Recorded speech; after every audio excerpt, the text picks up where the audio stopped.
There's never a good reason for a 3:30 a.m. phone call. I was half asleep and half panicked while I fumbled around the nightstand in search of my phone. Hands shaking, I looked at the screen. No name, just a phone number ending in 1913. An unknown person was calling my phone at 3:30 a.m. No, I breathed as I answered. Jacob Adamson? No, yes, but no. Don't tell me. I'm calling from the Los Angeles Police Department.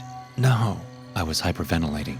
I knew I didn't have the strength to hear what he was leading toward, but I was powerless to hang up the phone. I'm afraid I have some bad news about an accident. No! I shouted. No, you don't tell me that. Just don't say anything. Just stop talking. My heart thudded in my chest. Udi Adamson is your son? Udi's my boy, I whispered. Please take this back, please. His car lost control on PCH. No! You take it back. You take it all back. I'm so sorry, Mr. Adamson. Udi died at the scene. Stop, I whispered. Movies cut scenes immediately after bad news has been dropped, because the ensuing agony would be too much to watch. 5 minutes of thinking about my dead son was a mental marathon. I fell to the floor, gasping, as I struggled to pull my socks on, only to give up and sob. I needed a break from the moment, just 10 seconds where I could forget about my dead son, just enough to catch my breath. But the pain was unrelenting. I knew that my mind couldn't endure it without cracking. I needed a break. I needed to breathe. But it didn't stop. The biggest trees pop and crack before they fall. I felt that happen inside my head. The cables that had once bound a stable world together snapped apart, turning and turning in the widening gyre. Everything spun out into nothing. What did I have left to look forward to? Life tells us that our children are the greatest accomplishment we can ever have. And now my boy was cooling to room temperature in a meat sack. You don't need to look at the body, the coroner said. The lights droned overhead in the sterile white room. The coroner glowed unnaturally. I have to see him, I breathed.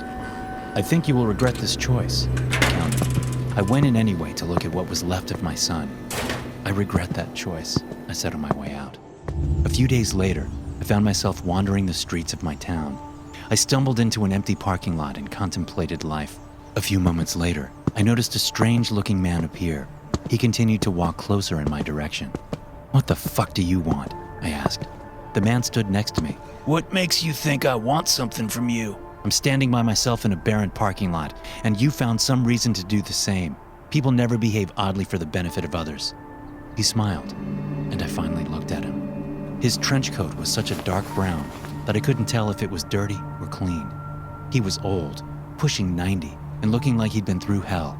His sky blue eyes stood out against skin that hung like rotting peach flesh. Did your son love you?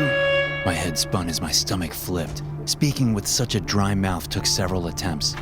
If I still believed the world had any value in it, I would have punched your fucking face in for asking that. He laughed without any hesitation. Then he touched my shoulder, and I wasn't in the parking lot anymore. In fact, I wasn't anywhere. I didn't recognize the disheveled living room, where a haggard-looking man was shouting at 2 children, clearly unaware of my phantom presence. Danny, don't fucking touch Kevin! Then there was darkness.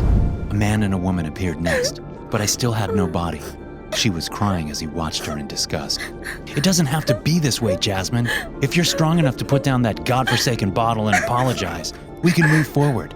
The ball's in your court. She sobbed harder as he turned around and left. Then I was me again, just another person moving as fast as possible toward death. Hell is real, and it's on Earth, the sallow man explained. It's a curse that can only be granted by other people. The word should have chilled me, but I felt nothing. If what you're saying is true, then we're all the devil, and we're all damned. I turned away from him. He rested a hand on my shoulder. You're right. So let me get this straight, I pressed. You think you can bring Udi back? There is no think, the sallow man answered. Just a choice.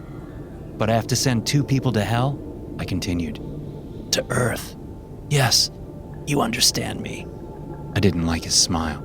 I gave you 2 visions that should not have been physically possible to witness, but you still doubt that the supernatural is natural.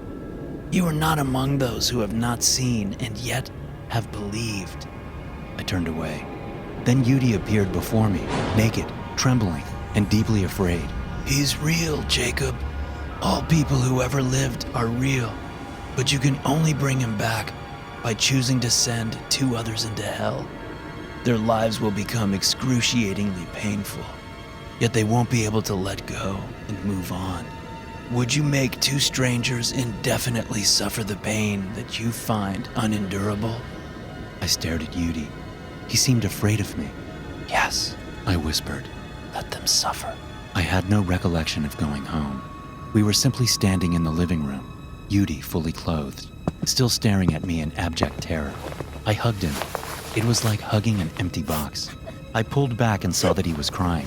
I brought you back from the accident. I whispered. My son looked up at me with bloodshot eyes. It wasn't an accident. It was on purpose, he responded. No, I gurgled. You had every reason to live. He punched the living room window in an explosion of glass and blood. You had every reason for me to live. Everything you ever said to me was designed to tear me down. His eyes and fist dripped freely. I only ever wanted what was best for you, I stammered. You only wanted what was best for you, he shot back. I shook my head slowly. No, it was... If I was ever harsh, it was only to bring out the best in you. He laughed, and the sound chilled my spine. You could never bring out the best in me, Dad, because it was impossible to succeed by your standards. I looked at myself through your eyes, and I hated the person I saw. I sank to the floor. Yudi, I wanted to cry, but that part of my soul didn't work. Yudi, being without you was... Hell is a real place, because that's where you left me. He stared back with bloodshot eyes. You'll have a lifetime to get used to it.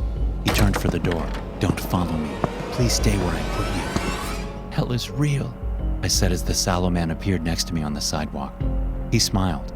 This pain is worse than the first time I lost my son. I'm empty of everything. He didn't say a word. And the 2 others? I asked. The man and woman I saw. They're going through hell too? The sallow man clenched his fist.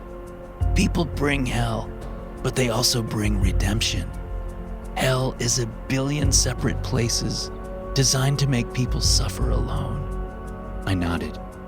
I want to die, but the infinitesimal hope of Yudi returning keeps me alive in the most agonizing way. We stood in silence. I'd slit your throat, but that would just make things worse, wouldn't it? He expelled 3 heavy coughs. But Yudi, I asked, my voice low and careful. He lives? The sallow man eyed me close and nodded once. I let out a long, tense breath. Then it is enough. Thanks for listening. If you enjoy these stories, be sure to subscribe to the podcast and check out some more of my episodes here.